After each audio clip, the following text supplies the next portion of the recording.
안녕하세요. 오늘의 데일리 뉴스레터에 오신 것을 환영합니다. 1. 중국이 발견되었을 때 논란이 되었다. 이 TSMC도 심각한 위기에 처해 있다. 3. 한국은 중요한 결정을 내린다. 한번 진실을 알아봅시다. 최근 삼성전자의 반도체 공장을 중국의 통째로 복사하려는 시도가 발각되면서 논란이 되고 있습니다. 이를 주도하던 A씨가 삼성전자 상무, SK하이닉스 부사장 등을 지낸 국내 반도체 제조 분야의 권위자로 밝혀지면서 세상에 큰 충격을 줬습니다. 실행하기 전에 발각되어 실제 삼성전자 복사판 공장이 설립되지는 않았지만 만약 실현됐을 경우 삼성전자는 수조 원대 피해를 입었을 것이라는 계산이 나옵니다. 그런데 중국의 진짜 목적인 대만 반도체는 이보다 훨씬 더 심각한 유출 사건들이 발생할 텐데요. 중국이 대만을 침공하기 위한 가장 큰 목적 중에 하나도 대만의 TSMC를 통째로 갖기 위한 것인데 최근 중국의 침공 일정이 앞당겨졌다는 보도가 나와 대만에 큰 충격을 주고 있습니다. 이 때문에 대만 TSMC도 심각한 위기에 처해 있다는데 그런데 미국은 TSMC가 중국에 넘어간다고 해도 크게 걱정하지 않는 것 같습니다. 그 자리를 한국이 대체할 수 있을 것이란 믿음이 있는 것 같은데요. 과연 어떤 소식이 나온 것인지 자세히 알아보겠습니다. 최근 대만에게 충격적인 소식이 나왔습니다. 미국이 중국의 대만 침공에 대비해 유사시 대만에 거주하는 자국민을 철수시키는 계획을 수립하고 있다는 보도가 나온 것입니다. 이제 중국의 대만 침공이 진짜 얼마 남지 않았으며 그동안 말로만 해왔던 중국의 계획이 실현될 것이라고 미국은 분석한 것입니다. 14일 미국 온라인 매체 더 메신저 더 메신지는 미국 정부가 중국의 대만 침공 시 대만에 거주하는 미국인들을 철수시키는 계획을 마련하고 있다고 보도했습니다. 미국 정보 관계자는 더 메신저에 중국 침공 시 대만 거주 미국인 철수 계획 수립 작업이 최소 6개월가량 진행 중이며 최근 2달 사이에 속도를 내고 있다고 전했습니다. 이 관계자에 따르면 미국 정부는 중국의 군사력 증강, 러시아의 우크라이나 침공과 중국의 러시아 편들기 내에 자극받아 유사시 대만 거주 미국인 철수 계획 수립에 나선 것으로 알려졌습니다. 또 다른 소식통은 대만 내 미국인 철수 계획 수립이 민감한 사안이기 때문에 매우 절제된 방식으로 진행되고 있다고 전했습니다. 한 전직 국무부 관리는 유사시 미국인 철수 계획 수립에 대해 실제로는 단지 신중한 계획 수준인데도 그런 준비 작업에 대해 언급하는 것만으로 위기가 나타나고 있다는 인상을 줄 수 있다고 말했습니다. 마틴 마이너스 미 국방부 대변인은 중국 침공 시 미국인 철수 계획을 수립하고 있느냐는 질문에 대해 직접적인 답변을 하지 않았지만 부정하지도 않았습니다. 다만 그는 우리는 대만 해협에서의 갈등이 임박했다거나 불가피한 것이라고 보지 않는다고 답했는데요.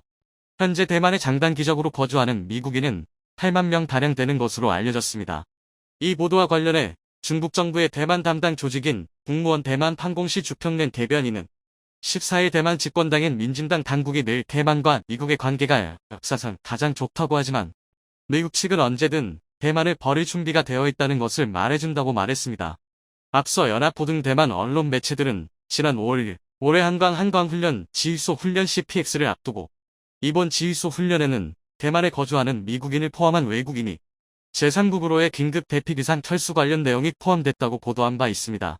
실제로 현재 시진핑 국가주석을 정점으로 하는 중국 공산당 지도부는 2016년 5월 민진당 소속의 차이잉원 총통이 집권한 이후 대만과의 공식 관계를 단절하고 대만에 대해 강도 높은 군사적 압박을 가하고 있는데요. 중국 인민해방군은 지난 4월에는 차이 총통과 미국 권력 서열 3인 메카시 하원의장 간 회동을 빌미로 대만을 겨냥해 전쟁 리허설에 가까운 대규모 군사적 압박을 가하기도 했습니다. 당시 인민해방군은 훈련 첫날에 군용기, 군함 등 하루에 역대 최대 규모인 100대가량을 동원하면서 3일간 실제 전쟁 리허설을 실시하기도 했습니다. 이렇게 높아지는 중국의 군사적 압박에 미국 고위급 사이에서도 진짜 얼마 안 남았다라며 언급하고 있는 것입니다. 앞서 2021년 당시 필립 데이비슨 미국 인도태평양 사령관은 미 상원 청문회에서 중국 인민해방군의 2027년 이전 대만을 침공할 가능성이 있다고 경고한 바 있습니다. 이때부터 2027년이라는 일정표가 계속해서 언급됐는데요. 그런데 최근 미국의 전현직 관리들과 정치인, 외교안보 전문가들까지 연일 중국의 대만 침공 가능성에 대해 말을 거들고 있는 것입니다. 미국에 살아있는 외교의 전설 헨리 키신저 전 미국 국무장관도 전날 블룸버그 통신에 미국과 중국의 갈등 상황을 벼랑에 있다고 표현하며 현 추세가 계속되면 대만에서 전쟁이 일어날 가능성이 크다고 우려하고 나섰습니다. 또 중국에 대해 가장 잘 분석하고 있다는 마이크 갤러거와 미중 전략 경쟁특위 위원장은 최근 일본의 경제 매체 니케이 아시아와의 인터뷰에서 중국과 대만의 무력 충돌이 예상했던 2027년보다 훨씬 이전에 일어날 가능성이 있다고 말하며 충격을 주었습니다. 미중 전략 경쟁특위는 미 의회 차원에서 미중 전략 경쟁 대처 방안을 논의하기 위해 공화당 소속 케빈 메카시 하원의장 주도로 2년 전 설치됐습니다. 갤러거 위원장은 지난 2월 중순 나흘간 대만을 방문해 차이잉원 대만 총통과 라이칭더 부총통, 추거정 국방부장을 비롯한 대만의 핵심 안보 책임자들을 만난 바 있는데요. 갤러거 위원장은 현재 중국 공산당 지도부가 경기 후퇴와 인구 감소를 비롯한 광범위하고 심각한 문제들에 직면해 있다면서 이러한 문제들이 중국 공산당 지도부에게 위험한 행동을 하도록 유인할 수 있다고 내다봤습니다. 실제로 중국의 대만 침공 이유 중에 가장 큰 부분 중에 하나도 TSMC의 반도체를 통째로 갖기 위함입니다. 앞서 중국은 2025년까지 반도체 자금률을 70%까지 끌어올릴 계획이라고 밝혔지만 현재 중국 자체 반도체 기업의 자금률은 5.9%에 불과합니다. 중국 진출 외국 반도체 기업을 모두 영끌해도 15.9%에 그치는 수준입니다. 이제 그 외국 기업들까지 모두 탈중국 수순을 밟게 되면 이제 진짜 중국의 반도체 굴기는 회색 물가라고 볼 수 있습니다. 앞으로 AI, 자율주행 등 반도체의 중요성을 따져보면 국가 산업의 존폐위기까지 거론되고 있는 것입니다. 그래서 미국에서는 중국이 대만을 침공할 경우 TSMC를 폭파시켜야 한다는 주장까지 제기된 상태입니다. 이 주장은 지난해 미 육군대학의 논문을 통해 알려지면서 화제가 됐습니다. 이 논문의 저자는 세계 최대 반도체 파운드리 업체인 TSMC를 초토화시키겠다는 점을 중국이 믿도록 만든다면 중국이 섣불리 군사적인 행동에 나설 수 없을 것이라고 주장했습니다. 지난 5월에도 미국 경제 싱크탱크인 밀컨 연구소가 중국이 대만을 침공하면 미국 측이 TSMC를 파괴할 것임을 분명히 알게 해야 한다라고 이를 한 번 더 언급하면서 대만을 충격에 빠뜨렸습니다. 갑작스런 미국의 TSMC 폭파 발언에 추거정 대만 국방부장은 중국이 대만을 침공했을 때 미국의 TSMC에 대한 폭격을 용납하지 못한다고 밝히면서 강하게 반발했습니다. 추거정 부장은 타이완의 서서를 폭파하려는 사람은 이미 당의 규범을 넘어섰다며 대만군은 국토 수호에 책임이 있다. 국가와 인민, 물자와 전략적 자원을 수호하는 것이 원래 대만군의 책임이고 미국의 주장은 주권 침해라고 설명했습니다. 이처럼 중국이 TSMC의 반도체 핵심 기술을 얻게 되면 미국도 굉장히 위험해진다는 것을 알고 있기에 이처럼 중국이 TSMC의 반도체 핵심 기술을 얻게 되면 미국도 굉장히 위험해진다는 것을 알고 있기에 경고의 목소리를 계속해서 내고 있는 것입니다. 미국 반도체 기업들이 현재 TSMC의 의존성이 높다고 하더라도 중국에게 TSMC 반도체 기술이 들어가지 않도록 하는 것이 더 중요하다는 뜻으로 해석되는데요. 물론 미국 정부도 실제로 중국의 대만 침공이 실현될 경우 여러 가지 복잡한 상황이 생기는 것을 꺼리기 때문에 최근 토니 블링컨 미국 국무장관을 중국 베이징으로 보내 신강 중국 국무위원 겸 외교부장 등과 만나 신냉전으로까지 불리는 미중 전략 경쟁의 관리 방안을 논의했습니다. 이번 미 국무장관의 방중은 트럼프 행정부 때인 2018년 마이크 폼페이오의 방문 이후 처음으로 5년 만에 중국을 찾는 것입니다. 미국 국무장관이 5년 만에 중국을 방문한다는 사실 자체가 미중의 심각한 갈등상을 보여주는 동시에 바이든 행정부 출범 이후 중국을 방문하는 최고 위급 관리로서 그 중요성을 말해주고 있는데요. 하지만 마이크 갤러거 미중 전략 경쟁특위 위원장은 바이든 행정부의 중국과의 대화 노력에 대해 비관적으로 평가하면서 미국의 대화 노력이 역효과를 물러올 수도 있다고 지적했습니다. 이러한 시도 때문에 오히려 중국의 대만 침공을 자극할 것이라는 의견인데요. 어찌됐든 최근 중국의 행동들이 더욱더 노골적으로 변하고 있기 때문에 예상보다 일찍 대만을 침공할 것이란 전문가들의 분석이 늘고 있는 것입니다. 만약 TSMC의 반도체 생산이 중단될 경우 전 세계 산업과 경제에 막대한 영향을 미치겠지만 미국이 대만 TSMC를 폭파하겠다는 것을 보면 이를 대체할 수단이 있다는 뜻이기도 합니다. 바로 한국의 반도체인데요. 미국 고위급에서 이러한 이기 섞인 발언들이 나오자 다시 한번 한국의 반도체의 중요성이 부각되고 있는 상황입니다. 실제로 중국의 대만 침공이 일어나 TSMC의 반도체 생산에 문제가 생긴다고 해도 한국의 반도체 기업들이 그 수요를 어느 정도 충족시켜줄 수 있다는 것입니다. 가장 최근에 건설한 삼성전자의 평택 반도체 공장은 축구장 400개를 합한 크기로 생산 3라인 공장 연면적은 100만 평방미터, 약 30만 평입니다. 단일 반도체 공장 중 세계에서 가장 큽니다. 여기에는 메모리 반도체 생산 라인과 파운드리 시설을 모두 갖췄습니다. 바이든 대통령도 방한했을 때 처음으로 이곳을 둘러보며 그 중요성을 전 세계에 각인시켜줬는데요. 이미 이때부터 TSMC의 대체자로 점 찍어둔 게 아닌가 싶습니다. 아직까지는 TSMC가 세계 파운드리 시장의 점유율을 독차지하고 있지만 삼성이 맹추격하고 있는 상황으로 이미 기술력으로만 놓고 보면 TSMC를 따라잡은 상황입니다. 세계 파운드리 시장 점유율 2위 TSMC와 삼성전자가 보유한 파운드리 첨단 공정 기술은 현재 3나노 수준입니다. 하지만 삼성전자가 처음 3나노 반도체 양산을 시작했고 이후 TSMC가 6개월 늦게 양산을 개시하며 쫓고 있습니다. 그런데 여기서 더 격차가 벌어지는 것은 3나노에서 어떤 기술을 적용했냐는 것인데요.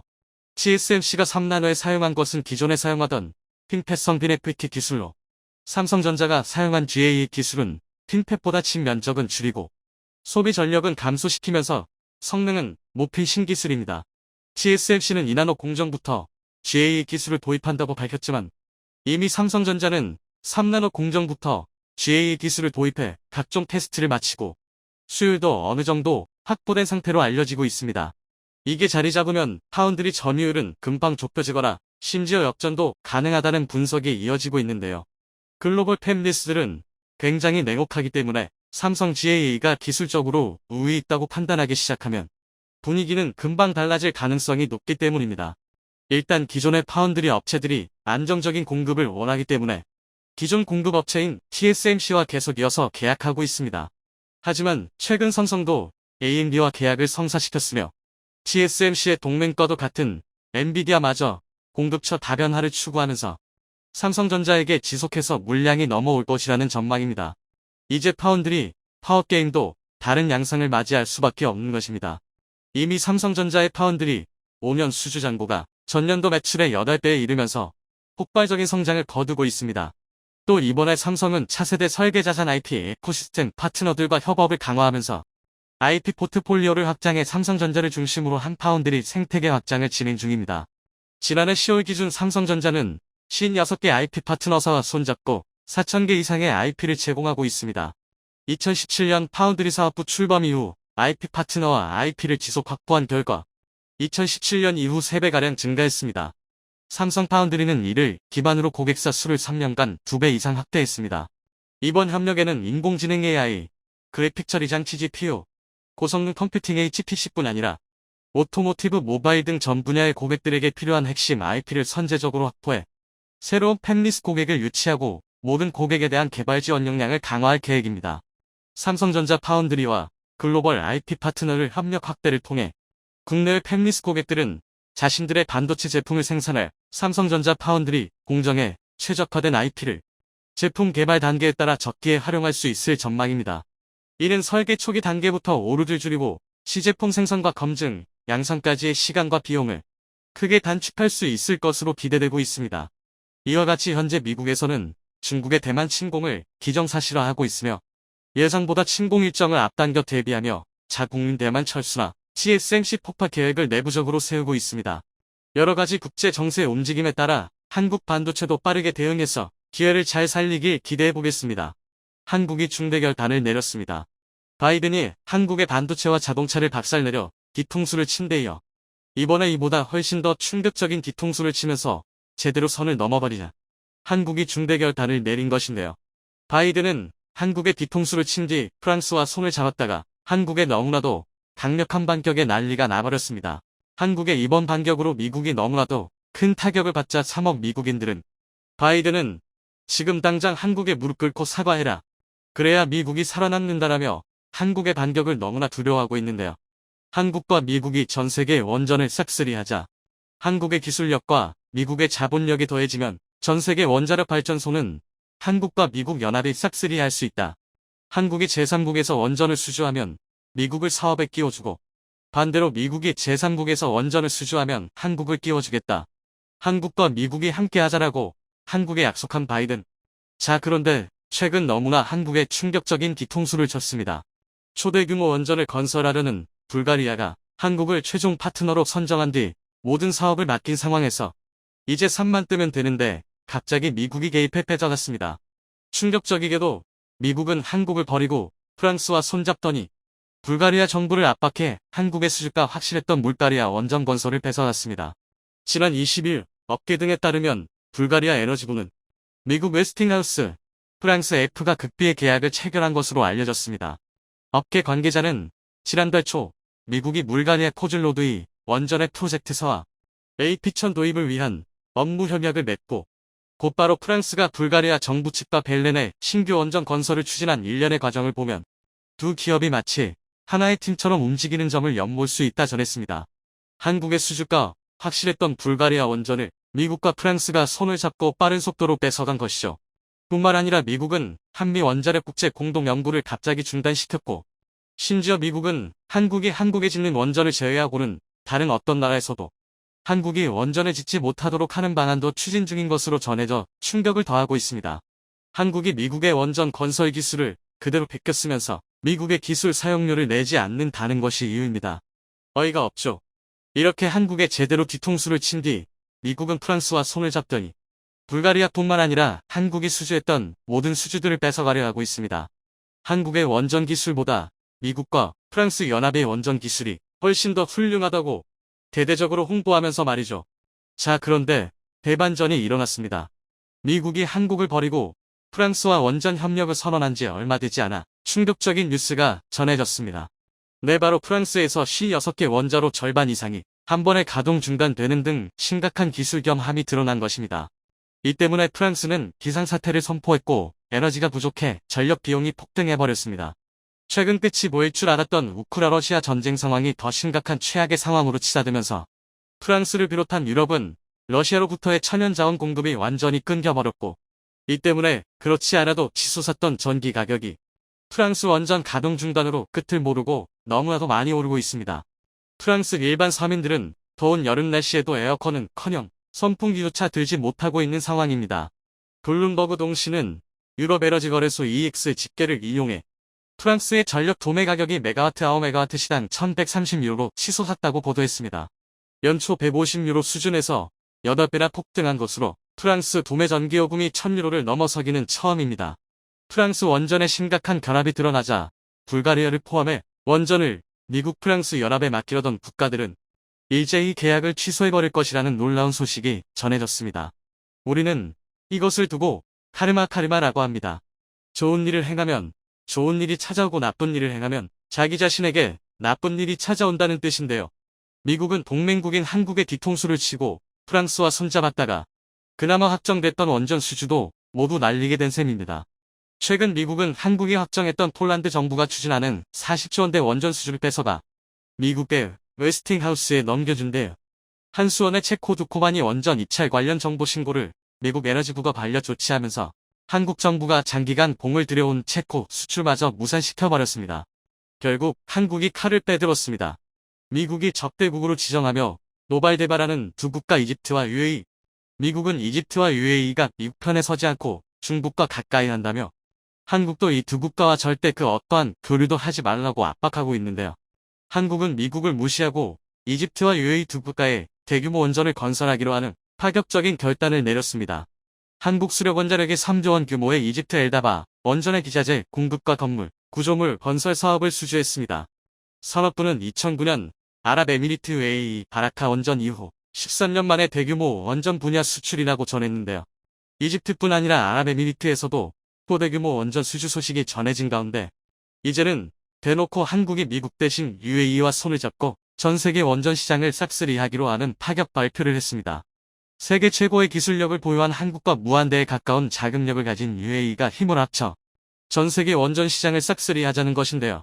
고위 관계자는 브리핑에서 양국이 제3국 원전 시장 공동 진출을 추진하고 있는 대상은 영국이라며 한국전력, 한국수력원자력, VAE원자력공사연의 간에 제3국 진출에 대한 협약이 맺어진 상태라고 밝혔습니다. 한국과 UAE가 제3국 원전 공동 진출 협력의 첫 대상으로 영국을 꼽은 건 양국 원전 파트너십의 장점을 최적화할 수 있는 곳이라고 판단했기 때문입니다. UAE는 오래전부터 영국과 매우 특별한 관계를 맺어왔습니다. 아랍에미리트는 19세기에 영국의 보호령이 되었다가 20세기에 독립했는데요. 보호령에 포함되어 영국의 지배를 받은 당시에도 일본이 한국을 식민 지배한 것과는 완전히 달랐습니다. 이후에도 UAE와 영국은 전 세계 어느 국가보다 더 가까이 지내며 강력한 협력 관계를 유지해왔는데요. 이 덕분에 UAE의 거의 모든 실세들은 영국으로 유학을 떠나고 대학원까지 마친 뒤 다시 아랍에미리트로 돌아오는 것이 당연한 것처럼 됐습니다. 이렇게 영국과 최고의 관계를 유지하고 있는 아랍에미리트와 최고의 기술력을 갖춘 한국이 손을 잡으면 전 세계 그 누구도 도전조차 할 수 없습니다. 보시면 미국과 프랑스, 한국이 똑같은 수준의 원전을 지으면 프랑스는 한국의 2배, 미국은 한국의 3배 높은 비용이 듭니다. 게다가 사후 관리나 품질을 장기간 검증 결과 한국이 프랑스나 미국 원전보다 훨씬 안전하고 내구성도 뛰어납니다. 프랑스 원전은 해마다 대규모 가동 중단으로 난리가 나고 있는 것을 보면 한국 원전은 너무나 조용해 뉴스에서 볼 일이 거의 없습니다. 네덜란드도 바이든의 파격적인 제안을 걷어차고 한국과 손을 잡는 중대 결단을 내리며 바이든에 큰 충격을 주었습니다. 네덜란드 정부는 안정적인 전력 공급 및 국가 에너지 안보 확보, 탄소 중립 실현을 위해 지난해 말 원전 건설 로드맵을 발표하고 1000메가와트 이상의 원전 2기 건설을 계획하고 있는데요. 한 전문가는 미국이 한국과 연합을 결성했다는 소식을 듣고는 한국, 미국 연합의 네덜란드가 모든 것을 맡기려 했다가 미국이 최근 한국과 갈라서더니 프랑스와 손을 잡자 네덜란드는 미국이 아닌 한국을 선택하는 파격적인 결단을 내릴 가능성이 높아지고 있다 전했습니다. 네덜란드도 한국을 사랑하는 국가로 매우 유명합니다. 3나노 이하에서는 없어서는 안 될 반도체 장비 EUV. 전 세계 EUV 시장을 완전히 독점하고 있는 네덜란드의 아즘은 반도체 업계의 슈퍼갑이라 물리고 있는데요. 바이든은 네덜란드의 아즘이 미국에 대규모 공장을 짓고 인텔의 EUV 장비를 대규모 공급해주기를 부탁했습니다. 아즘이 1년에 생산할 수 있는 EUV 장비는 고작 40대 정도인데 대만의 TSMC와 한국의 삼성전자가 싹쓸이하고 있기 때문에 인텔은 사고 싶어도 못 사는 상황입니다. 자, 그런데 네덜란드의 아즘은 바이든의 제안을 걷어차버린 뒤 한국에 2,400억 원을 들여 EUV 공장을 건설하겠다는 파격적인 선언을 하며 바이든에 대충격을 주었습니다. 이번에는 구광모 LG 회장의 중대결단이 나오면서 미국 천역이 발칵 뒤집혀 버렸습니다. 미국이 수십조 원의 보조금으로 LG에너지 솔루션과 삼성 SDI, SK용까지 세계 최고의 배터리 3사가 미국에 공장을 짓도록 했고 바이든은 이로써 2차 전지 패권을 미국이 완벽하게 쥐었다고 생각했습니다. 자, 그런데 대반전이 일어났습니다. 2차 전지 압도적 세계 1위인 LG의 구광모 회장이 바이든 면전에 대놓고 깜짝 폭탄 발표를 한 것인데요. 지금부터 이 놀라운 내용 최고 수익률에서 여러분들에게 전해드리겠습니다. 미국 내부에서도 결국 터져버렸습니다. 미국에 가장 많은 투자를 한 한국의 삼성과 SK의 뒤통수를 치고 인텔에만 온갖 특혜를 퍼다준 바이든. 미국의 싱크탱크조차 바이든의 등을 돌리며 인텔보다 한국의 삼성과 SK를 지원해야 하는데 바이든이 멍청한 선택을 내렸다며 바이든의 면전에 대놓고 강한 비난 세례를 퍼부었습니다. 싱크탱크는 바이든 행정부의 지주 역할로 일반적으로는 현직 대통령의 조언을 해주며 칭찬하는 것이 일반적인데 바이든의 말도 안 되는 한국 뒤통수를 더 이상 보지 못하겠다며 이례적인 상황이 발생한 것입니다. 도널드 트럼프 전 대통령도 바이든이 한국의 뒤통수를 친 것은 미국 경제에 너무나 잘못한 일이라며 보시지 바이든을 실패한 대통령이라 불렀습니다. 바이든의 잘못된 선택 때문에 한국 기업들이 수백조 원의 투자를 미국이 아닌 다른 지역으로 눈을 돌렸고 무엇보다 이번 사태가 전 세계 주요 외신들을 통해 대대적으로 보도되자 더 이상 미국은 신뢰할 수 없는 국가로 낙인 찍혀 그 누구도 미국에 투자를 하려 하지 않고 있기 때문입니다. 일론 머스크는 정상적인 미국 대통령을 원한다라며 심지어 그는 바이든이 대중을 바보 취급하고 있다며 투표로 바이든을 몰아내자 라며 바이든을 두고 사람 형태의 축축한 양말 꼭두각시라고 부르며 도발했습니다. 그리고 결국 이를 저질러 버렸습니다. 3년여 만에 중국을 방문한 일론 머스크 테슬라 최고 경영자 CEO. 그는 테슬라는 중국과의 디커플링 탈동조화에 반대한다는 뜻을 밝히며 바이든에 대충격을 주었습니다. 최근 바이든이 중국과의 전면전을 선포하며 자신이 마음만 먹으면 자신의 동맹국들을 총동원해 중국이 교역을 못하도록 완전히 차단시켜버리겠다고 큰 소리를 쳤는데 미국을 대표하는 기업인 테슬라 CEO 일론 머스크가 이렇게 중국을 깜짝 방문해 나는 바이든의 말도 안 되는 정책을 반대한다, 중국과 손잡는다라는 폭탄 발표를 해버렸습니다. 한순간에 바이든을 바보로 만들어버린 것인데요. 중국 외교부는 30일 머스크 CEO가 베이징에서 친강 중국 외교부장 겸 국무위원과 회동했다고 밝혔습니다. 중국 외교부는 이날 성명을 통해 머스크 CEO가 회동에서 테슬라는 중국 내에서 계속 확장할 용의가 있으며 디커플링에 반대한다고 말했다고 전했습니다. 성명에 따르면 신 부장은 머스크 CEO에게 중국은 높은 수준의 개방을 변함없이 추진하고 외국 기업들을 위한 좋은 사업 환경을 개발할 것이라고 말했습니다. 특히 우리는 상호 존중과 평화 공존, 상생 협력이라는 올바른 방향으로 운전대를 잡고 있을 필요가 있다면서 미중 양측이 위험한 운전을 피해야 한다고 강조했습니다. 테슬라 상하이 공장은 지난해 전 세계에서 만들어진 테슬라 자동차의 절반 이상을 생산했으며 현재 연간 110만 대를 생산할 수 있는 것으로 알려졌습니다. 미국을 대표하는 기업인 테슬라까지 이렇게 중국과 공개적으로 손을 잡으며 바이든을 우습게 만들어버리자 미국은 너무나 급한 나머지 중국의 국방수장끼리 만나자는 제안을 했지만 중국이 직설적으로 거절하며 바이든의 뒤통수를 제대로 때린 것으로 전해졌습니다. 미 국방부는 성명에서 지난밤 중국은 로이드 오스틴 미 국방장과 리상포 중국 국무위원 겸 국방부장이 만나자는 우리의 5월 초 초대를 거절한다고 통보했다고 밝혔다고 월스트리트 저널 WSJ가 29일 현지 시간 보도했습니다.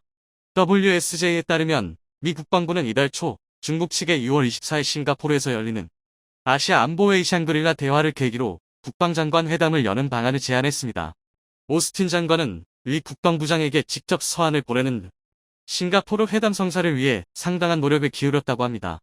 미 국방부 관계자는 중국이 과거에는 막판까지 고위급 회담을 조율하던 것과 비교해 이번 거절은 이례적으로 직설적인 메시지라고 평가했습니다. 미국과 중국은 지난해 샹그릴라 대화 때 국방장관 회담을 진행했는데 이때도 만남 몇 시간 전에야 성사가 합의됐다고 합니다. 글로벌 인공지능 반도체 1위로 전 세계적인 주목을 받고 있는 엔비디아의 젠슨 황 CEO도 바이든을 향해 바이든의 중국 때리기는 오히려 미국에 엄청난 피해를 입히고 있다며 최대 시장 중 한 곳의 첨단 반도체 칩을 더 이상 판매할 수 없게 되면 미국 기술 기업들이 막대한 타격을 입을 수밖에 없다며 중국 시장이 미국 테크 업계에서 차지하는 비중은 3분의 1 수준. 만약 테크 업계가 중국 시장을 잃으면 우리는 미국에 더 이상 반도체 공장을 지을 필요가 없을 것이라며 중국이 자체 칩 개발에 나서는 점도 우려되는 상황이다. 중국 기업들이 미국에서 칩을 사들일 수 없다면 자체 개발에 나설 것이다. 이는 중국의 반도체 자립만 도와줄 뿐이라며 바이든의 잘못된 정책을 강하게 비판했습니다. 자, 그런데 이렇게 미국을 대표하는 전기차 회사 테슬라에 이어 미국을 대표하는 반도체 회사 엔비디아 CEO까지 바이든을 웃음거리로 만들어버린 상황 속에서 LG 구광모 회장이 바이든의 쐐기에 비수를 꽂아버렸습니다. 구광모 LG 회장은 미국 대신 중국이라는 파격적인 발표로 바이든에 대충격을 주었습니다. 앞으로 미국이 아닌 중국에 수백조 원을 투자할 수 있다는 것인데요.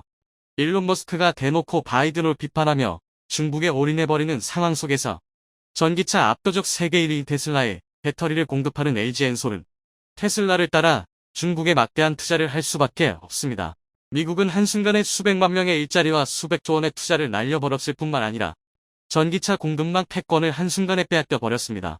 구광모 LG 회장이 이렇게 과감한 결단을 내릴 수 있었던 것은 뒤통수 치고 보조금조차 제대로 지급하지 않는 바이든과 달리 중국에서 최근 LG엔솔의 대박 행진이 심상치 않기 때문입니다.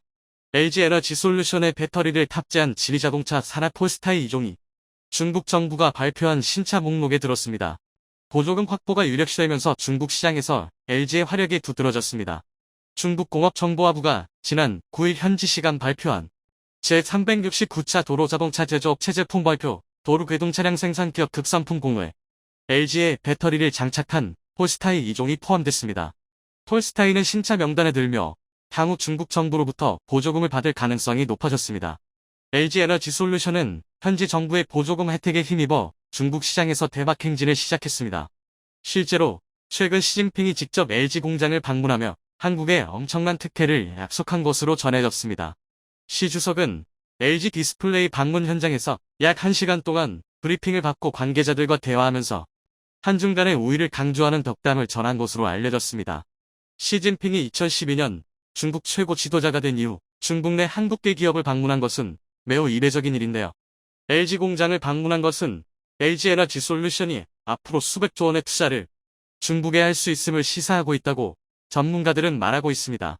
미국보다 높은 보조금을 주는 것은 물론이고 한국산 자동차도 어디에서 생산됐는지와 관계없이 중국 전기차와 똑같은 보조금을 줄 수 있다는 것입니다. 한국만 특별히 말이죠.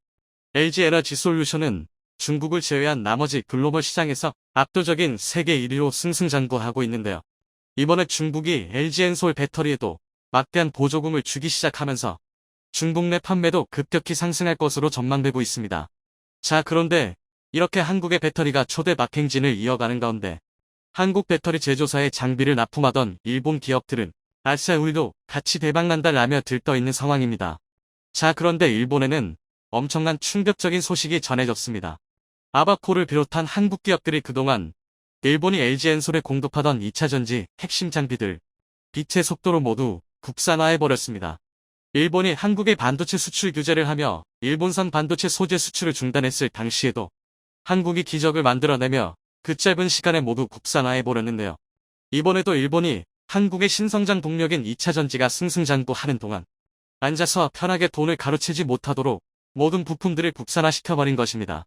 특히 에코프로 그룹은 양극재와 음극재를 만드는데 필요한 모든 공정을 수직계열화하여 세계 최대의 생산 공장을 한국에 설립하는데 성공시키면서 최근까지 한국에 납품하던 수많은 일본 관련 회사들이 파산을 피할 수 없어 발칵 뒤집혀버린 것으로 알려졌습니다. 오늘도 감사합니다. 최고로 멋진 하루 보내시길 바랄게요.